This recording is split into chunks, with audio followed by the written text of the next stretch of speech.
go. Hey folks. Alright, so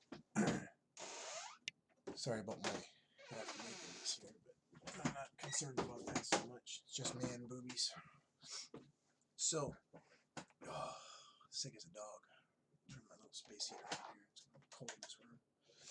Alright, so update. We had the hearing that I talked about in the previous recording a bit. Just to kind of rehash real quick. This is going to be a fast video. Very short. So, what had occurred, hopefully this doesn't bug the mic too much. Oh, I'm coming in quiet again, aren't I? Oh, yikes. Give me a moment. Oh, yikes. Oh, for frick's sakes.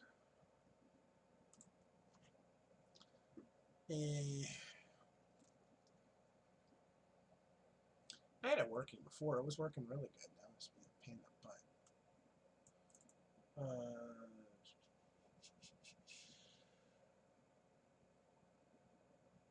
No, no, no,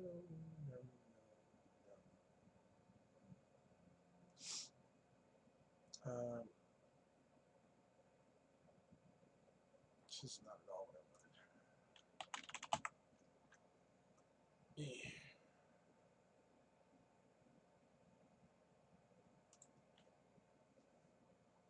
There we go.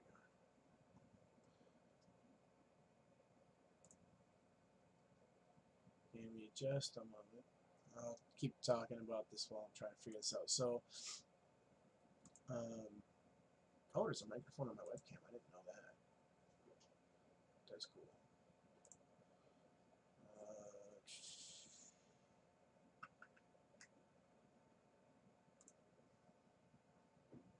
There we go. Mr. Volume. Oh, it's driving me bonkers. Okay, whatever. Anyway. Do it this way. Testing 1, 2. That's better. Okay. So, what had occurred is the judge basically, the whole thing was just a giant shit show. The judge didn't care about nothing. There were some delays and technical difficulties in getting some of the documents in on time. I was off by 3 days total, but it was 1 business day because we had a weekend. And it was because my old printer had taken a dive. So, and I'm an ODSP recipient, so I didn't have money. I had to wait. But I still managed to get things printed off elsewhere. I just couldn't get them faxed on time. I was off by a day. I had to use the job gym. So by the time I got done with the courthouse, they just weren't open. I mean, what am I going to do? I didn't have any cash to afford to pay someone else to do it, so I was stuck having to wait till the Monday because they were due on the Friday. Come to find out, my ex's lawyer, which is one of 2 parties that I'm against, my own parents are the other ones, he had served a week late to one of the my parents, and his documents were accepted, but mine were not. In addition, the file was not downstairs, so I don't know how the heck they got their stuff filed and on record. I got mine stamped, but the clerk wouldn't take my paperwork.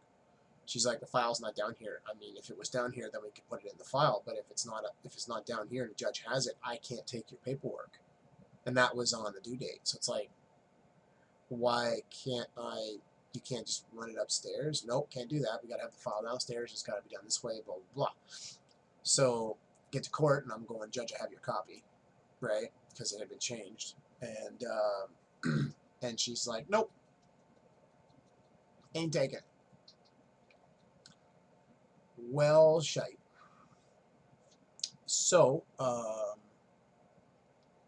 was forced to orally defend myself on nothing because our paperwork didn't match.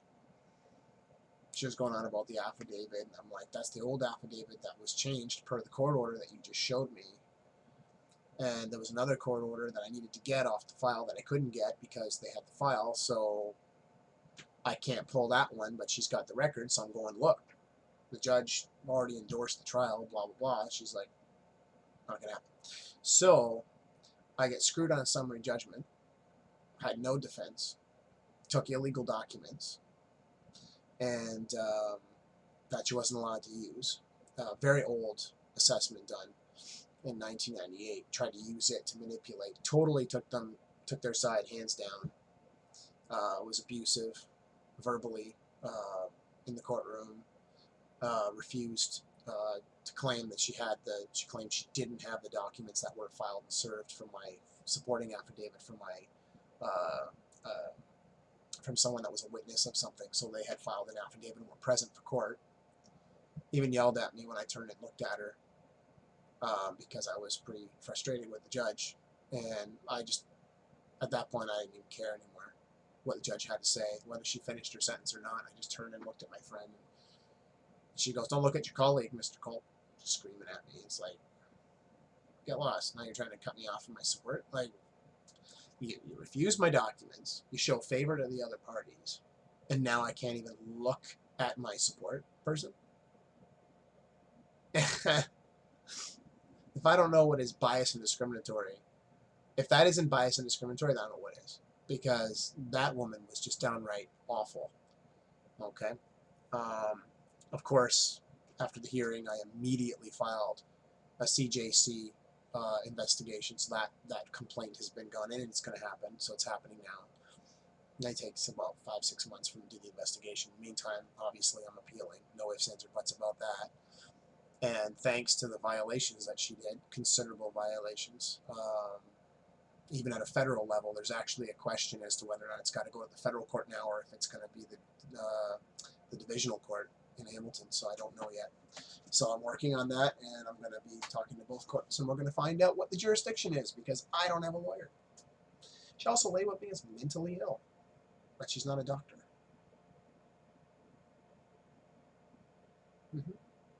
They can't do that. Can't do it.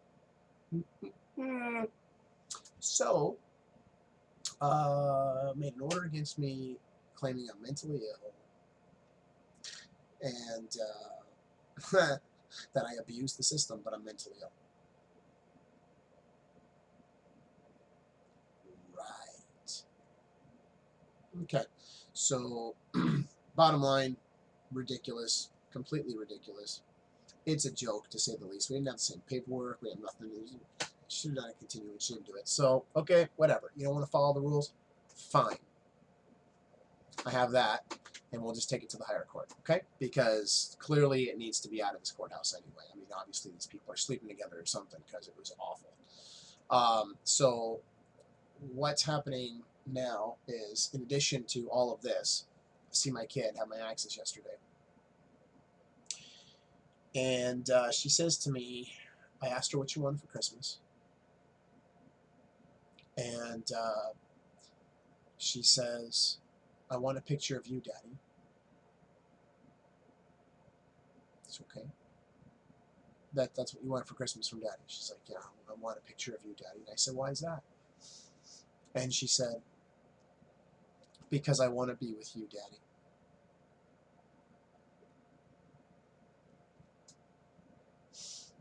Well, my gas tank's full. My emotional gas tank is full.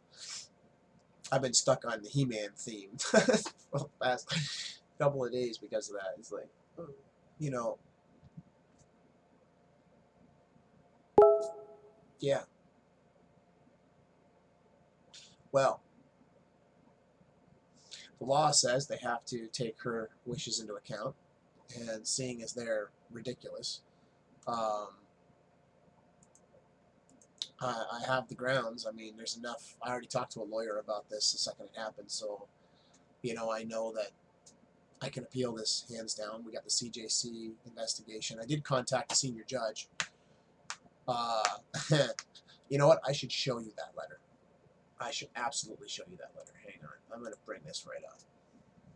Okay. There was a letter from the senior justice from my region, and I want to publicize this. This is nasty. So I have a UN complaint, and I contacted the CJC, and so the judge, where's that email? wrote me back, and no, not that one, not that. Where'd it go? She wrote me back and said, not only were they not going to investigate, but why. And why do I see red blotches on my skin on the camera? Believe me, it's not a booby contest here. See red. So get the lights off. Oh, it's probably just from the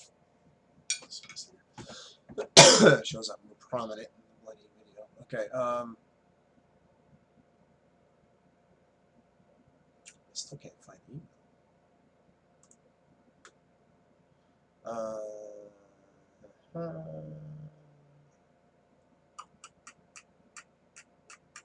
I swear it was. Got it. Got it. I was going to say, I thought it was Samantha. That's not the name of the judge. It's the person at the courthouse that sent it, but yeah. So, what I sent was, I have included in this email a copy of a motion I am filing today. No idea with no access to a lawyer if this can be done or not with success. Regardless, everyone receiving the complaint will also receive a copy of this same document.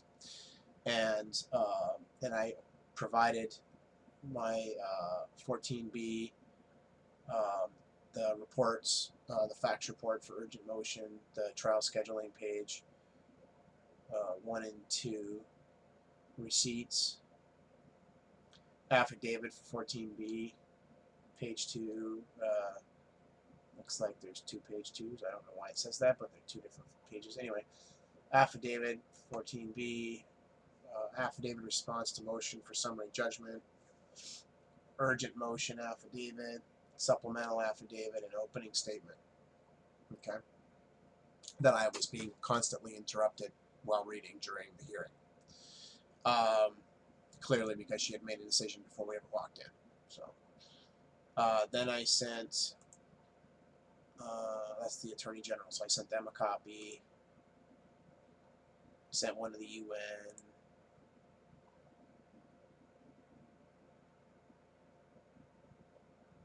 not sure what that one is. Yeah, so then they griped and said it's not a filing office. I was like, no, I understand that. So I said, I apologize, you misunderstood the purpose of sending these documents to you. They are not sent in order to file. They are sent as a copy of what I filed already with the court today. I wanted the senior judge, pursuant to 33(1) of the Courts of Justice Act, to deal with the complaint. This documentation I sent you is what I filed at my local courthouse so that the senior justice, along with the CJC and the Minister of the Attorney General, along with the UN in Geneva, can review the matter properly before anything else happens. Please forward the documents I sent you to the senior justice as it is part of the complaint I emailed to you last night. Okay, so there you go. I followed up. I sent it to everybody, right? Anybody that I thought would be able to handle it. And then she sent me, please see the attached letter from the Regional Senior Justice Errol. Dear Mr. Culp, I have your various emails and attachments of September 30th and October 1st, 2019. Since you have registered your complaint with the Canadian Judicial Council and the UN, I will not become involved. Please do not write to my office further. Further correspondence in this regard will not be responded to. I'll show you the actual letter. So here it is. That is from the senior regional judge. Okay. Now this is something that is in her. I think it's Harrison. S. Harrell. I don't know if that's a man or a woman. His or her.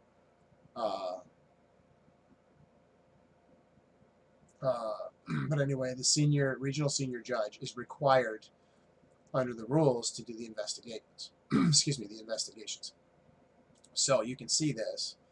This is a full, let's bring it up as an actual PDF.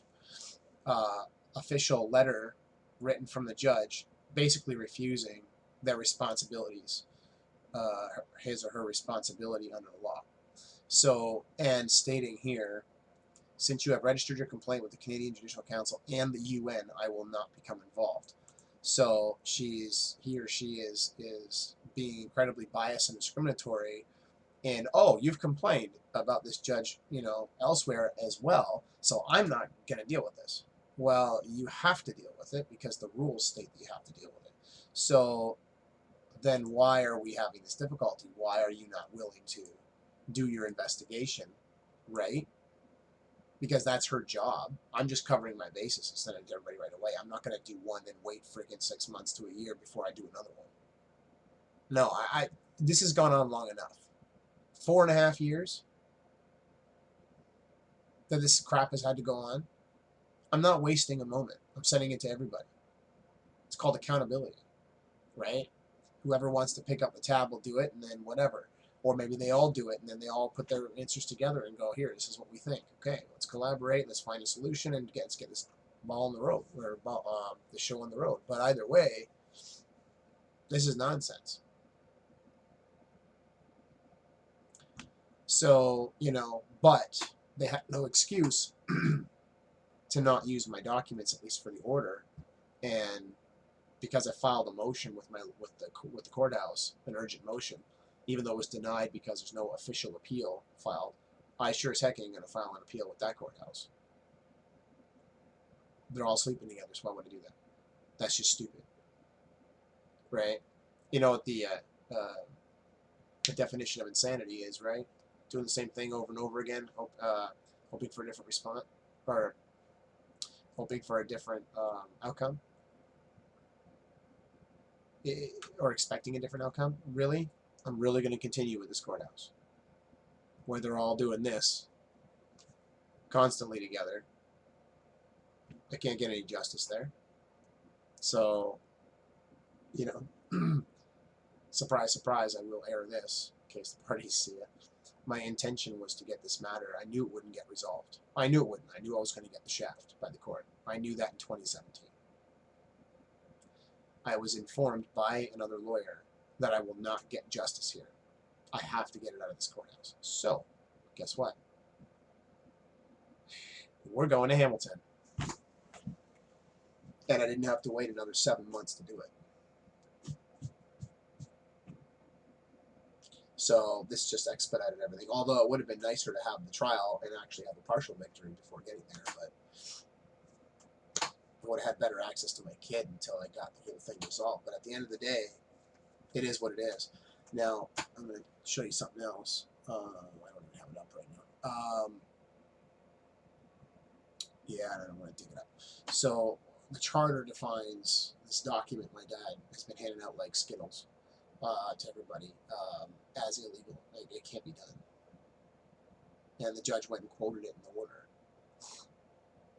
Really? Okay. Tried to diagnose me herself. Yeah? Okay. All right. Show me your medical degree. How I was, sent there through Canadian Mental Health or something to go see the judge to get a mental health assessment because you can't do it, and I already provided one. So now I'm setting up to try to get to somewhere in the States to do it because this is just driving me nuts. So got to pay out of pocket, but the options I'm looking at now, it's going to be expensive, but if I can get in there and get some assessments done, like in follow-through appointments, like 5 or 6 of them or something, yeah, I tried defeating that. So anyway, but bottom line is, it really doesn't matter. The extra assessments don't mean jack. It's all about credibility attacks, right? That's all they care about. So as a dad fighting the system, remember, they're going to pull every dirty trick they can. They'll gripe at you and say, that's the law, sir. But then they're deliberately violating other laws. Unfortunately, when she said it, I didn't have that stuff in front of me for me to go, excuse me, you're quoting the law. What you say is the law, but then here's laws that are much higher that you're violating. There is another one I found. I think it's a long shot. I don't think it's worth doing, but it was interesting. It's in the criminal code. Disobeying a statute something like that. I'm going to look that one up quick. It was, I'm pretty sure it was disobeying a statute, and because there's two of them. Whoops, why did I say statute?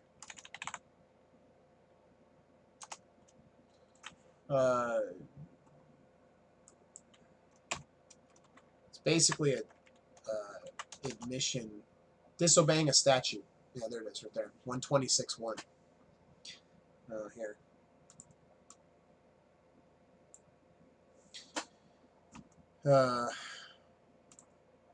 Disobeying a statute.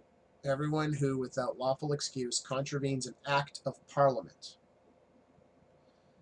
by willfully doing anything that it forbids, or by willfully omitting to do anything that it requires to be done, is, unless a punishment is expressly provided by law, guilty of an indictable offense and liable to imprisonment for a term not exceeding 2 years. So the judge actually did that. Now, if I go to the charter, actually not the I want the Constitution. Because there's a section a little more clear in the Constitution Act. It was pretty, I think it was 24. Pretty sure it was 24.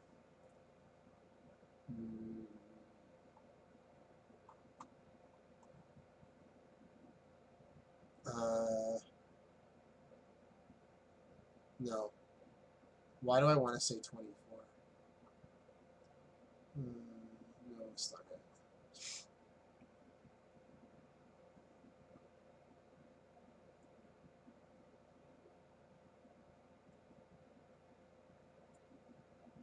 I have it on my laptop and it's not here.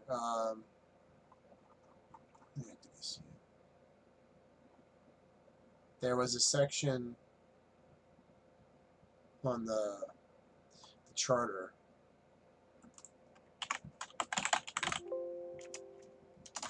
Doesn't even mention the charter.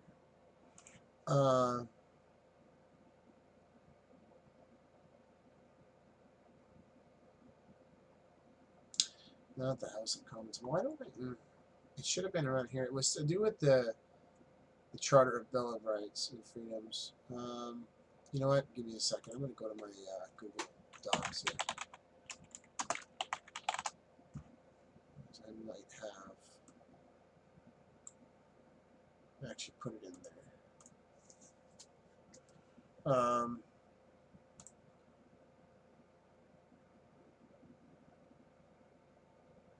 Here we go. Okay, so it was two things. It was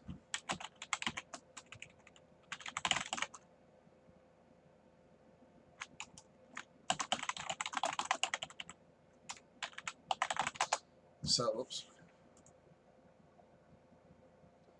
I want 7. So we want 7. So Section 7, it's a violation of Section 7. Everyone has the right to life, liberty, and security of the person, and the right not to be deprived thereof, except in accordance with the principles of fundamental justice.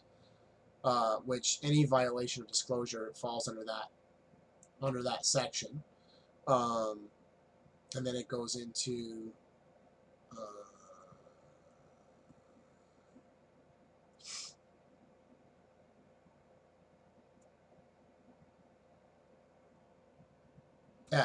anyone whose rights or freedoms as guaranteed by this charter have been infringed or denied may apply to a court of competent jurisdiction to obtain such remedy as the court considers appropriate and just in the circumstances.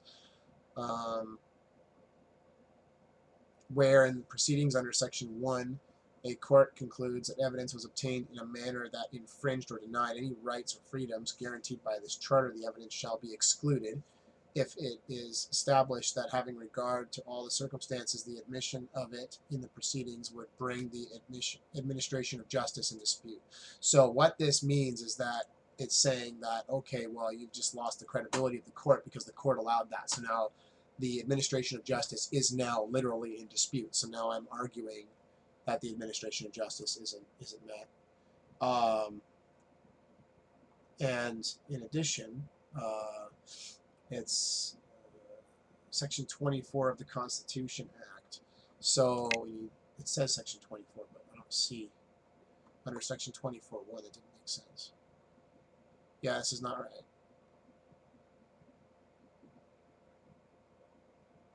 Huh. I'm a little confused. Oh, that's 1867. That's why. I'm looking at the bloody old one. I don't want the old one. 1982. That's why it wasn't coming up. I'm sorry. Okay. Yeah. Let's take a look again at 24. We'll go to that link. There we go. I was on the wrong one. Still, that doesn't make sense. 24.1. It said 24, so why? 24.1 and 2, and it's still the same. No, it's giving me 1867 again. I don't want 1867. 24. Here it is.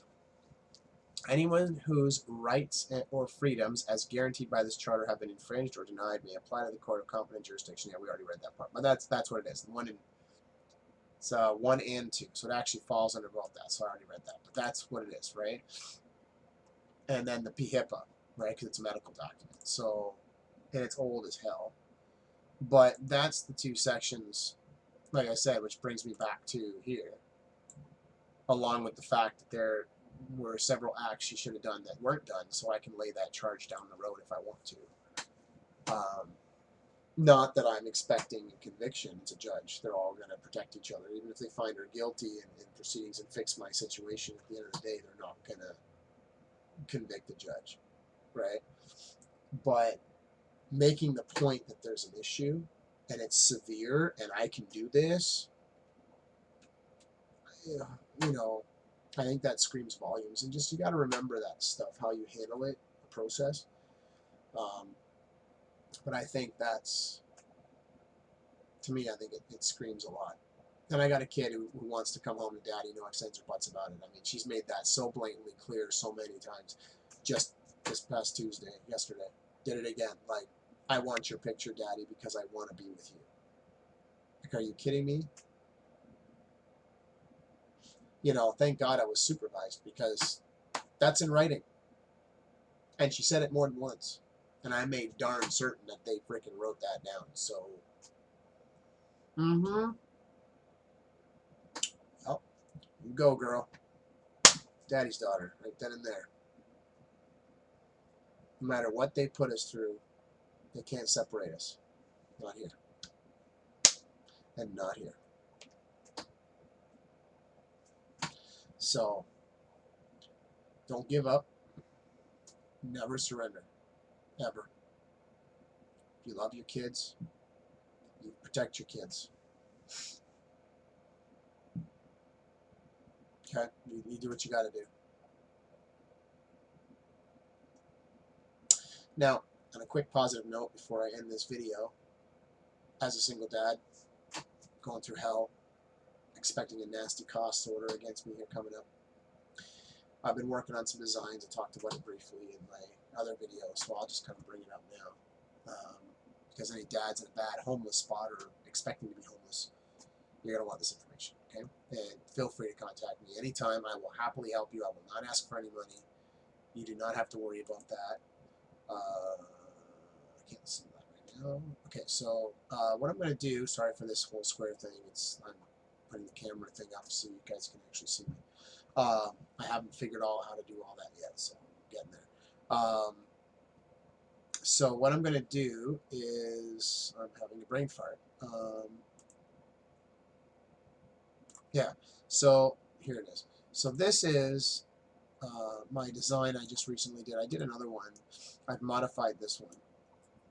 This is a tiny house that I just did, and I'll give you a different angle as well, but this is from the inside.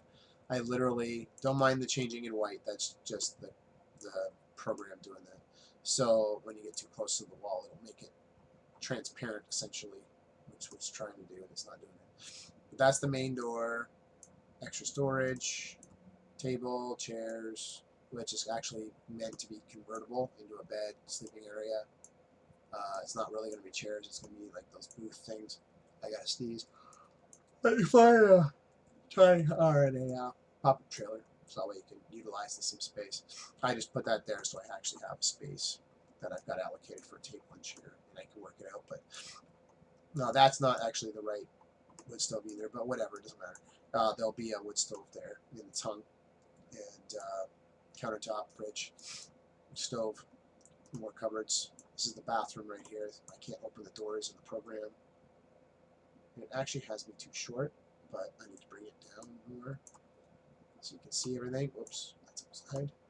So that's the little wet bath right there. Looks like it. Oh, there you go. Compost toilet, and then a shower, and it's a wet room essentially. Go in there, have a shower. It'll probably be a curtain, not a door, but whatever. Okay, I'll figure it out. But table will be steel because of the stove, the wood stove on top of it, and then it's a space. Keeps it off the floor. Don't need firestones that way for that, and I can put wood underneath it.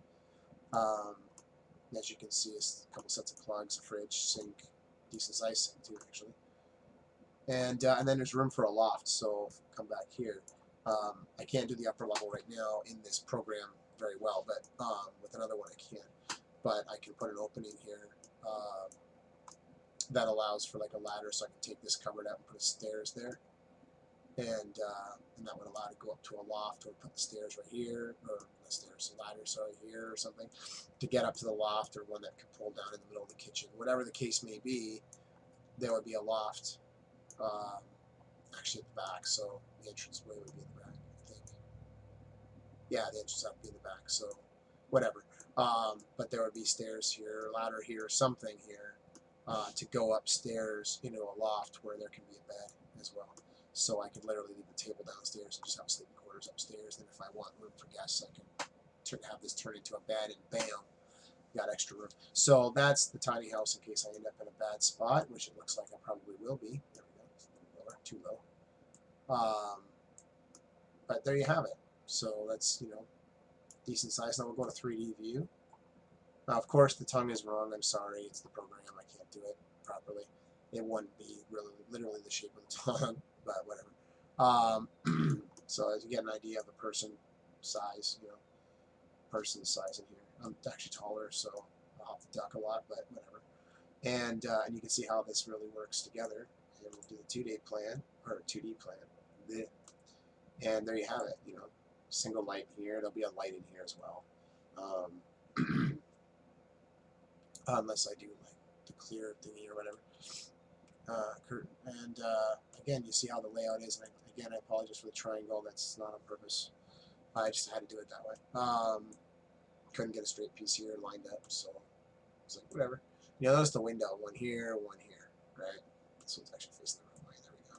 So this one's here for a reason. It's because there's been bedding there, so you got fresh air. You got another one at the kitchen, so you can look out.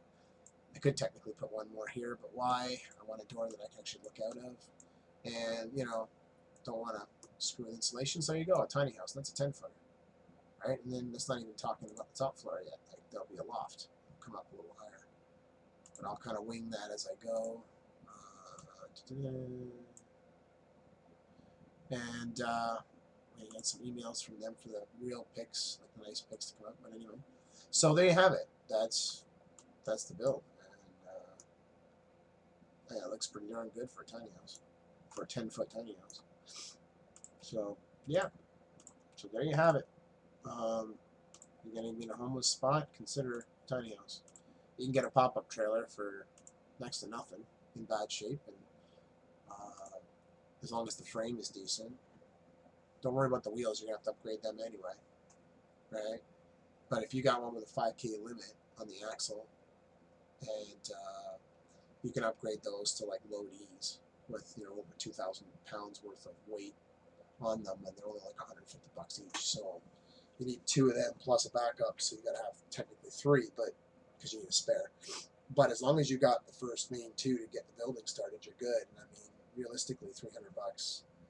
It's like you don't have to worry about your trailer having issues and the thing collapsing is worth it, in terms of cutting corners. I know money's tight when you're in a bad spot like this, but you have to make the choice and just do what you got to do. And you don't want to put those wheels on after you build. Trust me. Put them on first. But But yeah, so that'll be my tiny house will be built that way by the looks of it. So I'm actually pretty happy with it. I did a pretty good job. So now I got to build it. And we'll see. Anyways, so there's the update. You know, tiny house stuff. Bear in mind the trailer I got for 75 bucks. If I can find one for 75 bucks, you can find one for 75 bucks. Just be sure, take the advice of a buddy of mine, and get your drill. Get one of those. I can't think of the name of it, but it's like a wired brush tip on your drill. Get one of those, and you can clean off all the rust if there's any, and repaint the sucker and the red metal paint for trailers to prevent any further rust. And then that way you won't kill your frame, and then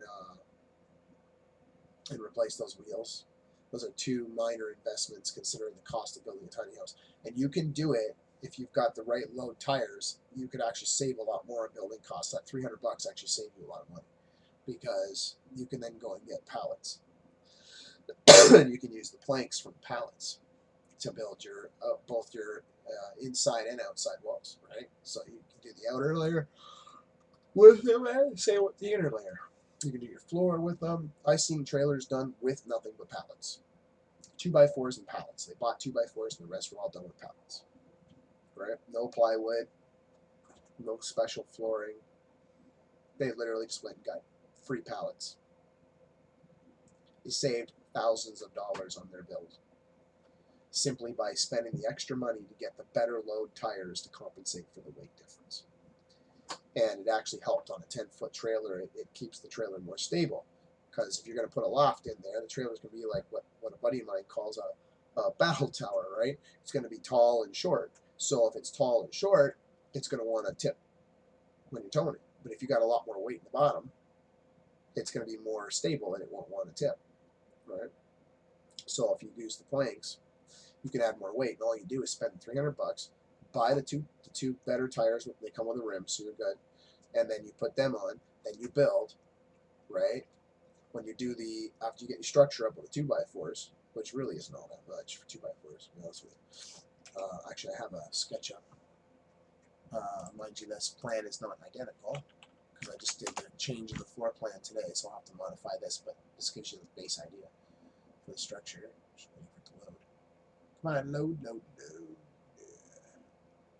And then, oh man, that took a while. They changed it.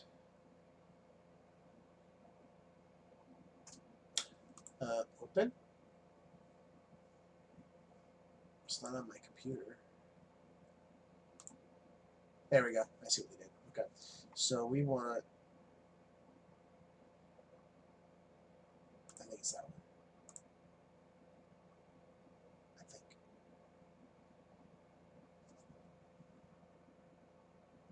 Cross the fingers. Cross the toes. I think it's the right one.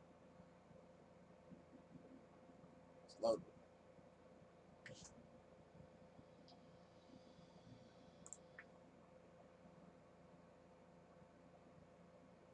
It's taking for bloody ever. It's all grayed out. Oh, there it goes. There it goes. Yeah, that's it. Okay, so here it is. Sorry about that. I had to wait for a minute. So you can see I got 2 toilets in there right now because I was doing some sizing, but that's all going to be moved anyway. So now in the new design, the bathroom's over here. But you can see on this trailer, see how I did the roof there? It's very angled and for a reason. But you can see how tall it is. Just imagine that whole thing covered inside it. And how tall that would be. That's a 10-foot trailer, right? 10 foot long.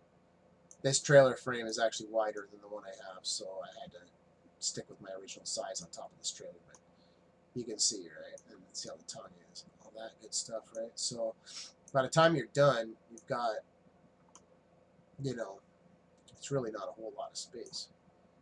If I take my lady here and move her, I'm going to cut her and we're going to paste her. Pasty. Alright, there you go. There's your life size, alright? Oops. Oh, come on. I hate it when it does that.